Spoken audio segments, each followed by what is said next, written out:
ఈ వీడియో చూస్తున్న ప్రతి ఒక్కరికి నా హృదయపూర్వక ధన్యవాదాలు. కొన్నిసార్లు నీకు నువ్వే భుజం తట్టుకోవాలి. ఎందుకంటే భుజం తట్టేవారికంటే నెట్టేవారే ఎక్కువ. కొన్నిసార్లు నీకు నువ్వే నవ్వించుకోవాలి. ఎందుకంటే నవ్వించేవారికంటే నవ్వుల పాలు చేసేవారే ఎక్కువ.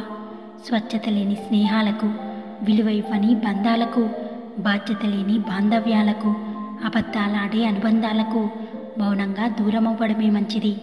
ఈ లోకంలో బ్రతకాలంటే భరించి బ్రతకడం కంటే తెగించి బ్రతకడం నేర్చుకో. నీటిలో పడవ ఉండాలే కానీ పడవలో నీరుండకూడదు. అలాగే జీవితంలో జ్ఞాపకాలుండాలే కానీ జ్ఞాపకాలలోనే జీవితం గడిచిపోకూడదు.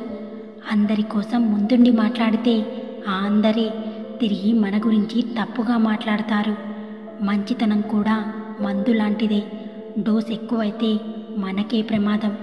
ఈ రోజుల్లో ఏ బంధం ఎప్పటి వరకో, ఏ మాట చివరి మాటో, ఏ చూపు చివరి చూపో ఎవ్వరూ ఊహించలేరు. మనిషికి వచ్చే కష్టాలు ఎలా బ్రతకాలో నేర్పిస్తాయి. నమ్మక ద్రోహాలు ఎవరిని నమ్మాలో నేర్పిస్తాయి. ఖాళీ జేబుతో నువ్వు నేర్చుకున్న పాఠాన్ని ఏ పాఠశాల నేర్పించలేదు. అందరూ బలహీనులే. వాళ్ళ బలమేమిటో గుర్తించే వరకు. మీరేమంటారు? వీడియో నచ్చితే ప్లీజ్ లైక్ చేసి షేర్ చేయండి. నా ఛానల్ని సబ్స్క్రైబ్ చేసుకోండి.